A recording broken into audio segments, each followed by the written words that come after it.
আলহামদুলিল্লাহ, সকল প্রশংসায় মহান মনিবের যে রব্বে করিম আমাদেরকে ভালোবেসে মায়া করে পবিত্র জুম্মার দিন উত্তম রূপে উজু করে পাক পবিত্র হয়ে তার ঘরে আসার তৌফিক দান করেছেন।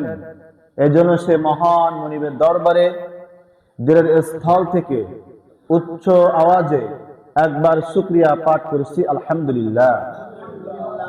রহমতুল আলামিন, শফিউল মুজলিমিন, খাতামুন নবীন, ইমামুল মুরসালিন, শফি আজম, রহমতে আলম, হাবিবে কিবরিয়া, সফুল আম্বিয়া, বেতাবে নবুয়ত, দুজানে সরদার হযরত মুহাম্মদ মুস্তাফা সাল্লাল্লাহু আলাইহি ওয়াসাল্লামের উপর।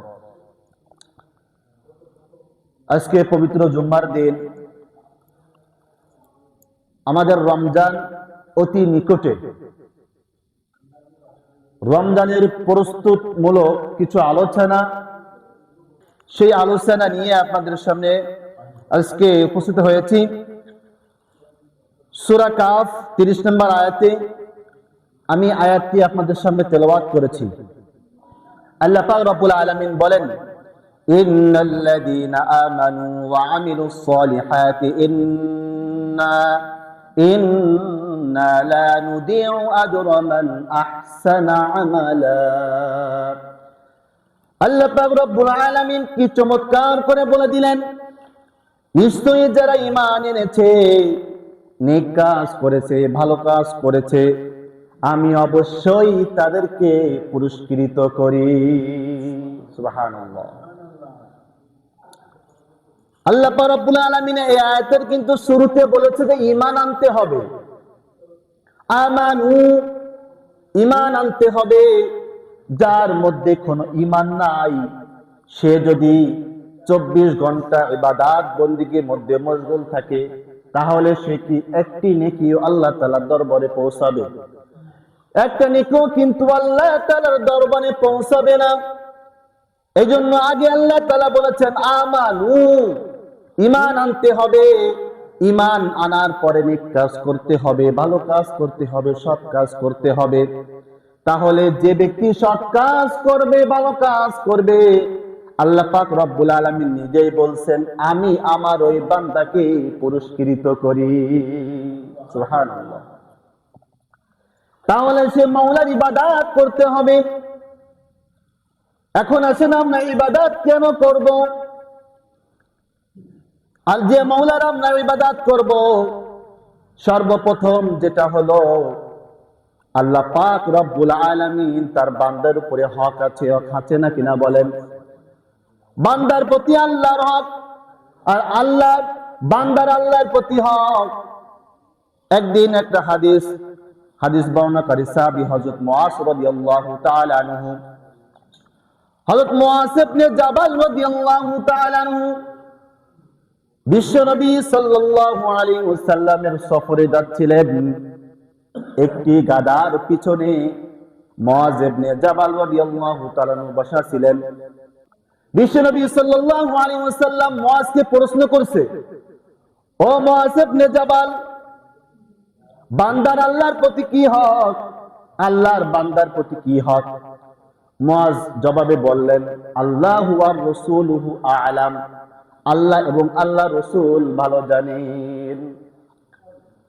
বিশ্বনবী সাল্লাল্লাহু আলাইহি ওয়াসাল্লাম তখন বলেন, বান্দার আল্লাহর প্রতি হক হলো আল্লাহর সাথে কাউকে শিরিক করবে না এবং আল্লাহ তাআলার ইবাদত করবে।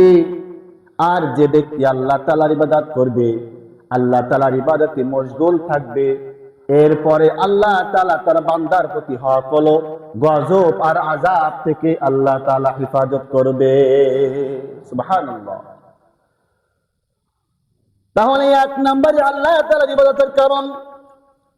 2 নম্বর আল্লাহ তাআলার ইবাদতের কারণ হলো, আল্লাহ তাআলা আমাদেরকে সৃষ্টি করার উদ্দেশ্য। আল্লাহ পাক রব্বুল আলামিন তার কোরআনের মধ্যে 51 নম্বর সূরা জারিয়াতে 56 নম্বরে আল্লাহ তাআলা বলে দিলেন, 56 নম্বর আয়াতে আল্লাহ তাআলা কি চমৎকার করে বলে দিলেন, ওয়া মা খালাকতুল জিন্না ওয়াল ইনসা ইল্লা লিয়াবুদুন। আল্লাহ রাব্বুল আলামিন বলেন, আমি জিন এবং মানব জাতিকে সৃষ্টি করেছি শুধুমাত্র আমার ইবাদত করার জন্য। তাহলে এবার বলেন, যে মাওলার ইবাদত করতে হবে, যে মাওলা আমাদেরকে সৃষ্টি করেছেন, তাহলে কি আমরা কি করে গাছের পূজা করব, কোন মূর্তির পূজা করব? শুধুমাত্র একজন ইবাদত করব। জোরে আওয়াজে বলেন, তিনি আমার কে? আল্লাহ। যে রব্বে কারীম আমাদেরকে এত সুন্দর করে বানাইলেন, যে রব্বে কারীম প্রত্যেকটি জরুরত আমাদেরকে পুরা করে দিচ্ছেন, যে মাওলা আমাদেরকে সকল জরুরত পুরা করে দিচ্ছেন, সে মাওলার ইবাদত ছাড়া আমরা আর কারো ইবাদত করব না। একমাত্র ইবাদত করব শুধুমাত্র আল্লাহ তাআলা। ইবাদতের 3 নাম্বার কারণ হলো আমরুল্লাহ, আল্লাহর আদেশ। আমরুল্লাহ, আল্লাহর আদেশ। আল্লাহ তাআলা আমাদেরকে আদেশ করেছেন, ও আমার বান্দা, ও আমার বান্দি, আমি তোমাদেরকে সৃষ্টি করেছি শুধুমাত্র আমার ইবাদত করার জন্য। তার কোনো উদ্দেশ্য আছে বলেন? শুধু একটাই উদ্দেশ্য আল্লাহ তাআলার, যে আমার বান্দা আমার ইবাদত করবে। যে মাওলা আপনাকে বানিয়েছেন, যে মাওলা আপনাকে এত সুন্দর করে গঠন দিয়েছেন, শুধুমাত্র তার উদ্দেশ্য হলো বান্দা আমার ইবাদত করবে। তাহলে উত্তম কাজ যে করবে, ভালো কাজ যে করবে, উত্তম পুরস্কার দিবেন তিনি আমার কে? আল্লাহ। তাহলে আমরা নেক কাজ, ভালো কাজ যদি করি, আল্লাহ পাক রব্বুল আলামিন তার কোরআনের মাধ্যমে আমাদেরকে জানিয়ে দিয়েছেন যে বান্দা আমার নেক কাজ করবে, ভালো কাজ করবে, আমি তার উত্তম পুরস্কার পুরস্কৃত করব। সুবহানাল্লাহ। দেখবেন আমাদের যখন কোরআনের প্রতিযোগিতা হয়, ছোট ছোট বাচ্চারা কোরআনের প্রতিযোগিতা দেয়, তারা চেষ্টা করে কিভাবে আমার তেলাওয়াতকে সুন্দর করে বিচারকের মনটা কাড়া, যাতে করে যিনি বিচারক আছেন তিনি যেন আমাকে প্রথম স্থান ঘোষণা করেন, প্রথম পুরস্কারটি যেন আমাকে দেন। সে কিন্তু খুব সচেতন হয়ে সুন্দরভাবে তেলাওয়াত করবে, তার তেলাওয়াতটা সুন্দরভাবে বাহির করার জন্য সে চেষ্টা করবে, সেজন্য 1 নম্বর হয়। ঠিক তেমনি যে নেক আমল করে, ভালো আমল করে, যে মাওলার দরবারে প্রথম স্থান গ্রহণ করতে পারবে, প্রথম স্থান হতে পারবে, আল্লাহ পাক রব্বুল আলামিন তার সব থেকে বড় জান্নাত, জান্নাতুল ফিরদাউস তাকে দান করবে। সুবহানাল্লাহ। তাহলে যদি আল্লাহ তাআলার নেককার বান্দা হয়ে আল্লাহ তাআলার প্রিয় বান্দা আমরা হতে চাই, তাহলে বেশি বেশি করে নেক আমল করতে হবে। এরপরে দেখেন সূরা জারিয়া 15 নম্বর আয়াত আল্লাহ তাআলা কি চমৎকার করে বলে দিলেন, ইন্নাল মুত্তাকিনা ফি জান্নাতিন ওয়া উয়ুন। আল্লাহ রাব্বুল আলামিন বলেন, নিশ্চয়ই মুত্তাকিগণ থাকবে ঝর্ণা বিশিষ্ট জান্নাতে। তালি যারা মুত্তাকি বান্দা হবে, পরহেজগার বান্দা হবে, তারা ঝর্ণা বিশিষ্ট আল্লাহ তাআলার জান্নাতের মধ্যে থাকবে। সুবহানাল্লাহ।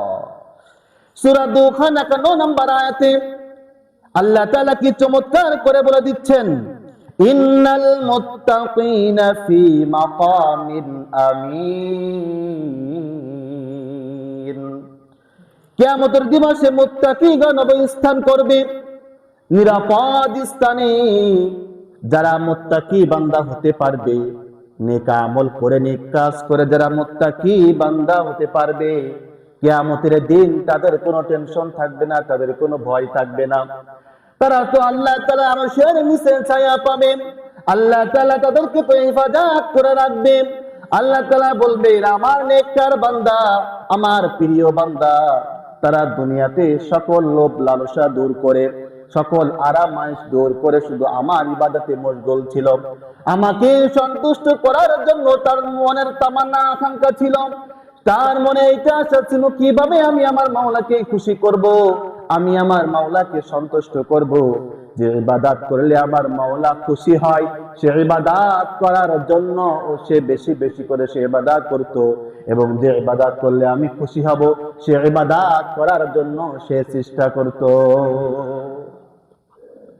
তাফসীরে নুরুল কুরআন এখানে লিখছেন, কিয়ামতের দিন আল্লাহ তাআলার প্রিয় বান্দাদেরকে, যে আল্লাহ তাআলার প্রিয় বান্দা হবে, মুত্তাকি বান্দা হবে, আল্লাহ পাক রব্বুল আলামিন তাদেরকে বিনা হিসেবে জান্নাতে দিয়ে দিবেন। সুবহানাল্লাহ। আর কিছু বান্দা থাকবেন, তাদেরকে বিনা হিসাবে জাহান্নামে দিয়ে দিবেন। নাউজুবিল্লাহ। আবার কিছু বান্দা থাকবেন, তাদেরকে আল্লাহ পাক রব্বুল আলামিন আসমান এবং জমিনের সমতুল্য দুইটা পাল্লা নির্মাণ করবেন। এই পাল্লার মধ্যে এক পাল্লায় তার নেকা আমল দিবেন, আর এক পাল্লায় তার বদ আমল দিবেন। যদি নেকা আমলের পাল্লা ভারী হয়ে যায়, আল্লাহ পাক রব্বুল আলামিন তাকে জান্নাতে দিয়ে দিবেন। আর যদি তার খারাপ আমল বদ আমলের পাল্লা ভারী হয়ে যায়, আল্লাহ পাক রব্বুল আলামিন ফেরেশতাকে বলবেন, ও ফেরেশতা, একে নিয়ে যাও, জাহান্নামে নিয়ে যাও। জাহান্নামে নিক্ষেপ করবেন। তাহলে বোঝেন, যদি আমরা নেককার বান্দা হতে পারি, আমাদের বিচারের দিকে যাওয়া লাগবে না, আল্লাহ তাআলা আমাদেরকে বিনা হিসেবে জান্নাতে দিয়ে দিবেন। আর যদি আল্লাহ তাআলা আমাদেরকে বিচার নেওয়া শুরু করেন, বিচার দিয়ে জান্নাতে হিসাব দিয়ে আল্লাহ তাআলা যদি আমাদেরকে বিচার নেন, আমরা যদি হিসাব আল্লাহ তাআলার কাছে দিতে থাকি, তাহলে এই হিসাব দিয়ে কোনো বান্দা জান্নাতে যেতে পারবে না। আহা, ওই দিন কি অবস্থা হবে!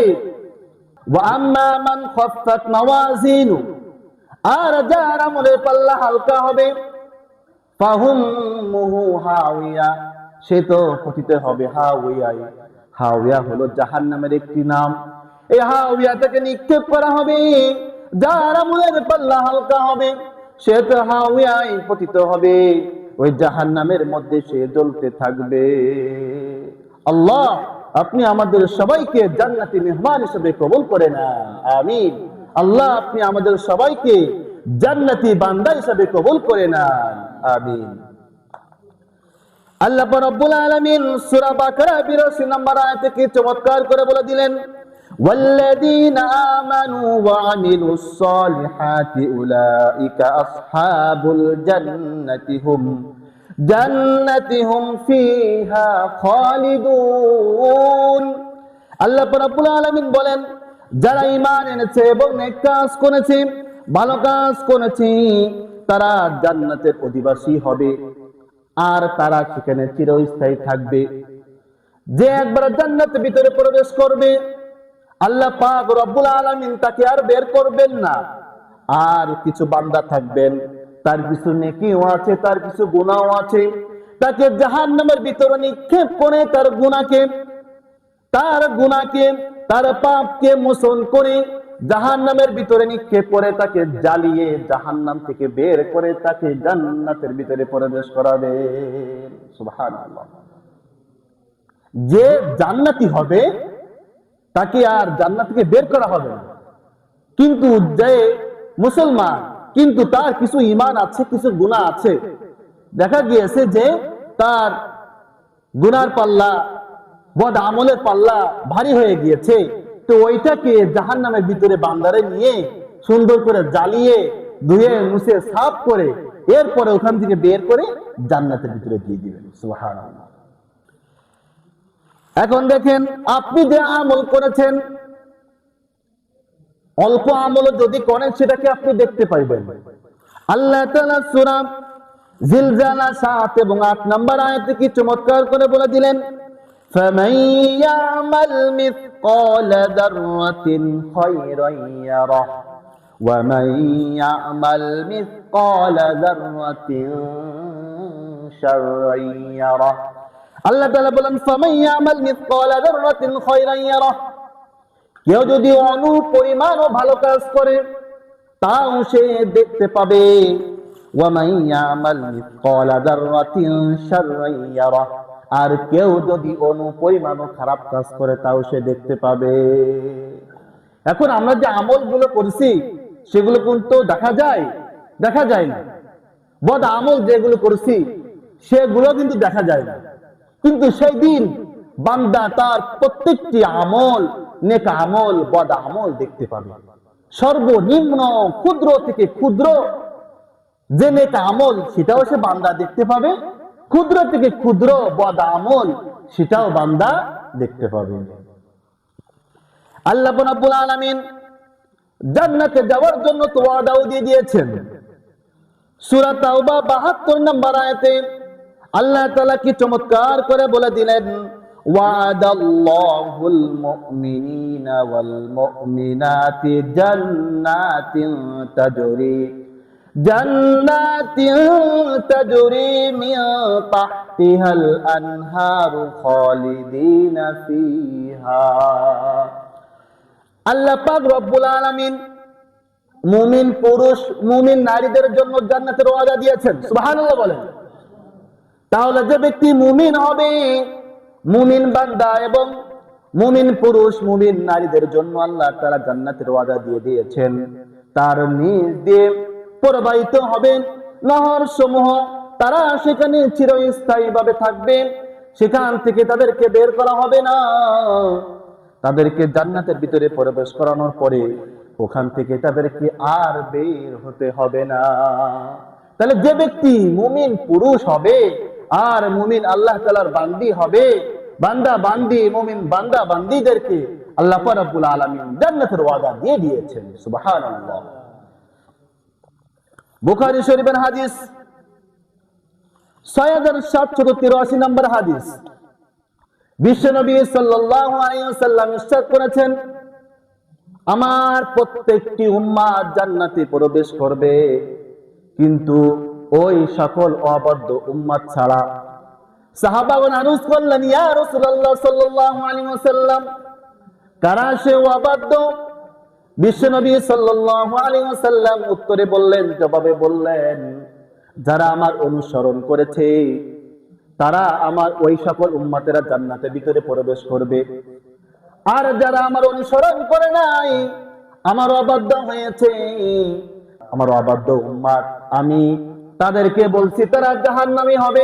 তাহলে এই হাদিস দ্বারা বোঝা গেল, যারা বিশ্বনবী সাল্লাল্লাহু আলাইহি ওয়াসাল্লামের অনুসরণ করবে তারা তো জান্নাতি হবে, আর যারা বিশ্বনবী সাল্লাল্লাহু আলাইহি ওয়াসাল্লামের অনুসরণ করবে না, সুন্নাত গুলো যারা মানবে না, তারাই হবে জাহান্নামী। তাহলে রাসূলের যে অনুসরণ সেটা আমাদের করার দরকার আছে না নাই বলেন? হুজুর পাক সাল্লাল্লাহু আলাইহি ওয়াসাল্লামের সুন্নাহ সেগুলো আমাদের মানার প্রয়োজন আছে। যদি সেই সুন্নাত গুলো আমরা আঁকড়ে ধরতে পারি, রাসূলের সুন্নাহ অনুযায়ী যে আমাদের জীবনকে চালাতে পারি, দেখবেন আল্লাহ পাক রব্বুল আলামিনের কাছে আপনি প্রিয় হবেন এবং কিয়ামতের দিন বিশ্বনবী সাল্লাল্লাহু আলাইহি ওয়াসাল্লামের শাফাআত আপনি পাবেন। আর যে উম্মাত বিশ্বনবী সাল্লাল্লাহু আলাইহি ওয়াসাল্লামের শাফাআত পাবে সে তো জান্নাতি বান্দা, মেহমান হিসেবে কবুল হয়ে যাবে। সুবহানাল্লাহ। এজন্য আমাদের নেক আমল বেশি বেশি করার দরকার আছে না নাই বলেন? নেক আমল করার জন্য গুরুত্বপূর্ণ একটি মাস আল্লাহ পাক রব্বুল আলামিন আমাদের সামনে উপস্থিত করেছেন। এই তো আর কয়েকদিন পরে রমাদান মাস। আমাদের মাঝেই অনেক বান্দা, আল্লাহর বান্দা থাকবেন, দেখবেন তার সামর্থ্য আছে, শক্তি আছে, এরপরও সে কিন্তু রোজা রাখে না। অনেক বান্দা আছে। আমার এক পরিচিত একজন গত বছর, তার আগের বছর 3 রমজান অথবা 4 রমজান সে আসতেছে, তার শরীর অনেক, আসরের পরের দিকে তার শরীর অনেক তরুতাজা। তার কাছে প্রশ্ন করছি, কোন জায়গা থেকে আসছেন আপনি? তা বলছে, কাজ করতে গিয়েছিলাম, বাসায় আসছি, খানা ফিনা খেয়ে তারপর এখন আসতেছি। তাই বলছে, আপনি রোজা ছিলেন না? তো বলছে, না, কষ্টের কাজ করি তো এই কষ্টের কাজ রোজা রেখে করতে গেলে অনেক কষ্ট হয়ে যায়, এই জন্য রোজা থাকতে পারি না। সে কিন্তু সুস্থ মানুষ, তার হাত চোখ বডি খুব সুস্থ, সে সুস্থ থাকার সত্ত্বেও তার কাজ করতে কষ্ট হবে, এই জন্য সে রোজাকে কায়দা করছে, রোজা রাখছে না। খোঁজ নিয়ে দেখলাম সে লোক রমজান মাসে শেষের দিকে 1-2টা রোজা রাখে, আর রোজা রাখে না। কারণ শেষের দিকে ঈদের মৌসুম, ওই সময় কাজকর্ম থাকে না, এই জন্য সে রোজা রাখে। আর এর আগে কাজের চাপ, ব্যাপক কাজের চাপ, এই জন্য সে রোজা রাখে না, রোজা না রেখে সে কাজকর্মে শরীক হয়, কাজ করে, কষ্টের কাজ করে। এজন্য আমাদের খুব খেয়াল রাখতে হবে, প্রস্তুত নিতে হবে, কোন কর্মে যেন আমাদের একটি রোজা না কাজা হয়ে যায়। যতটুকু নেক আমল সম্পর্কে আলোচনা করা হলো কোরআন এবং হাদিসের মাধ্যমে, আল্লাহ পাক রব্বুল আলামিন আমাদেরকে এই রমজানুল মুবারক মাসে বেশি বেশি করে নেক আমল করে আল্লাহ তাআলার নৈকট্য হাসিল করে আল্লাহ তাআলার প্রিয় বান্দা হয়ে আল্লাহ তাআলার জান্নাত যেন আমরা কামাতে পারি। আল্লাহ পাক রব্বুল আলামিন সেই তৌফিক দান করুন। ওয়া আখিরু দাওয়ানা আলহামদুলিল্লাহি রাব্বিল আলামিন।